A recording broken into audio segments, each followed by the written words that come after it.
Hey guys, I'm Logan of Listening Clockworks, and I wanted to walk through this repair with you. This is for a customer who had done a lot of work on his own and had a little bit more that he was needing some help with to get it across the finish line.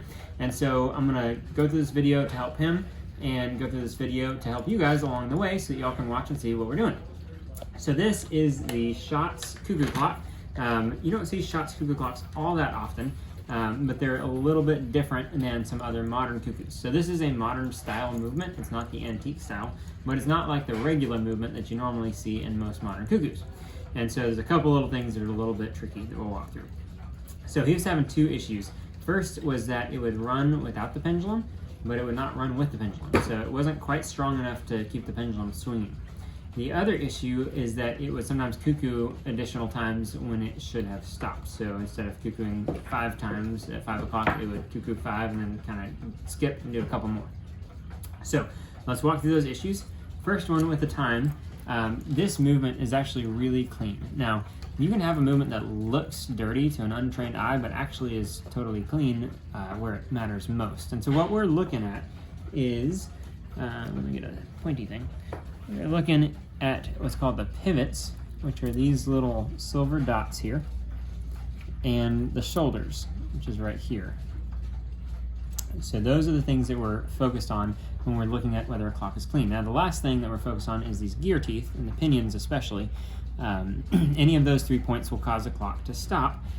But even if a bunch of other stuff looks dirty, as long as those spots are clean and oiled, then it usually won't have any issues. Now in this case, he's already gone through and he's cleaned a bunch of stuff. It looks fantastic, and he's oiled it. So there's oil in most of the places, but there's a couple spots that were just a little bit dry. So getting the right amount of oil is very tricky in most clocks, just because you have to have just the right amount. If you have too much, it'll ooze out and drain down and cause a mess. If you have too little, it'll be too dry and it won't be free enough to move. So what we found here is there were a couple pivots that were just a little bit too dry, and then a couple other key points that didn't have oil. So rule of thumb when you're oiling a clock movement is anything that rotates 360 degrees or more, you oil. And if it doesn't, then you don't oil it. So these levers and things on the front, you don't want to oil those because that oil eventually will get gummy and cause everything to stop moving as freely. So it's kind of a double-edged sword. Oil is a good thing until it dries up, then it's a bad thing, and it's worse than if you didn't have it in the first place. So you only want to oil the things that are needing to be oiled. So you never oil gear teeth, anything like that, just the pivots. And then the other thing you do actually need to oil are the pivots for the verge. So right there is one, and the other one's on the other side, right there. The verge is the part that allows the escape wheel, or that's got, this right here is the verge, and that's what allows the escape wheel to tick. That's where your tick comes from. Now, that is one of the few exceptions of something that gets oil even though it doesn't rotate 360 degrees. That needs to be really free to float. This one was a little bit sluggish to float. It didn't really want to move that freely. The other thing that you typically want to oil, and this is a bit of a topic of conversation amongst clock people. Some people say don't do it, some people say do it. In general, with cuckoos, you do want to put a little bit of oil on the verge pallets. So let's see, well, you can see that there. So this is the verge here, and this curvy flat piece of metal is the pallet. Now it's hard to see from this angle, but the pallet, the face of the pallet is the part that touches the teeth of the escape wheel, which is this funny looking wheel with the pointy teeth. So you want to get a little bit of oil on those pallets. You don't want a ton. You don't want oil getting all over the escape wheel, but it does need a little bit to be able to run freely, especially with 8-day cuckoo clocks. So they can be really finicky just because they don't have enough weight to transfer enough force to be able to run it properly unless everything's just tip-top. And so, especially with an 8-day like this, you want to have a little bit of oil on those pallets. Not too much, just the right amount. So once we did that, then it allowed that crutch to move real freely when before it was not really moving very well. And so I think that's going to fix that issue. So on that point, how do you know if you have enough oil? Well, first thing to check, and you can do this without having the movement out to see if your clock needs to be serviced or not. If you look in what's called the oil well around the pivot, you can see a little film of oil. You should see a little glisten around that shiny pivot. If you don't see that glisten, that means that pivot hole is dry. If you see dirt and black stuff, it means it's dirty. It needs to be cleaned out. These are all real clean, but there were a couple that didn't have quite enough oil. So that's your first check. Look and see if you can see the oil in the oil well. The second thing you can look at is look at the shoulders. So if you see here, this one's pretty easy to see. If we're looking at this shoulder right down there, you should be able to see a little bit of oil.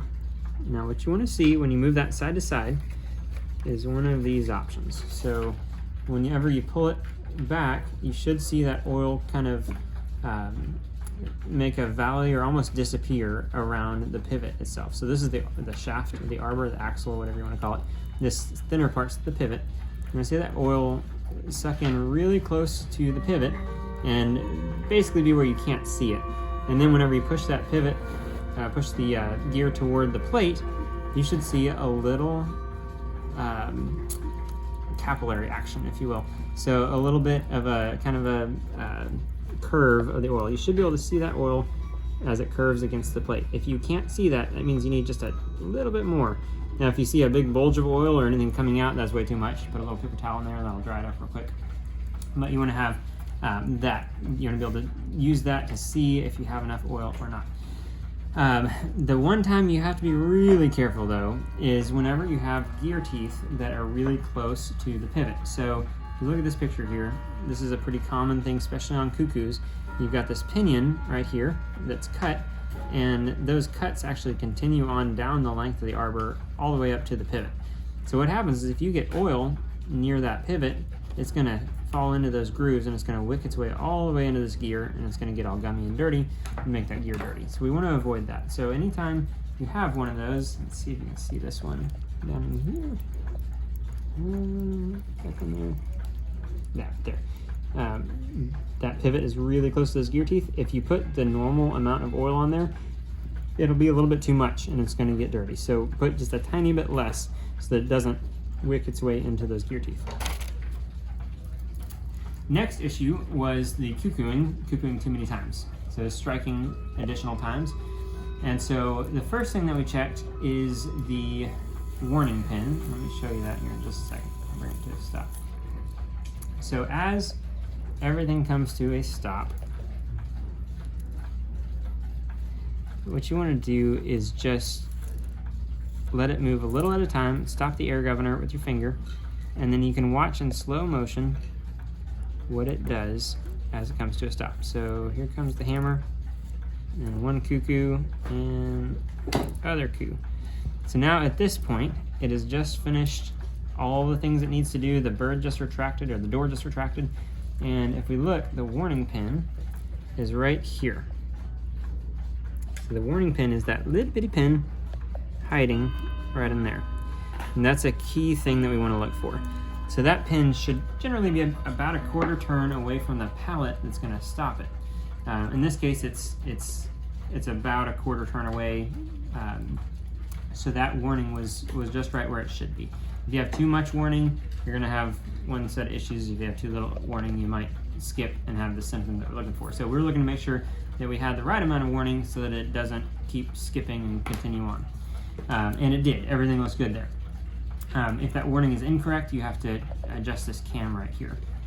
In some clocks, you actually have to take the plates apart and shift the gearing. But typically with Cuckoo, you can change this cam and fix that. But all that's good, which is good news. But what was happening is this pallet that stops that warning pin, which is what makes everything stop, it was coming down to about right here. I don't know how well you can see it.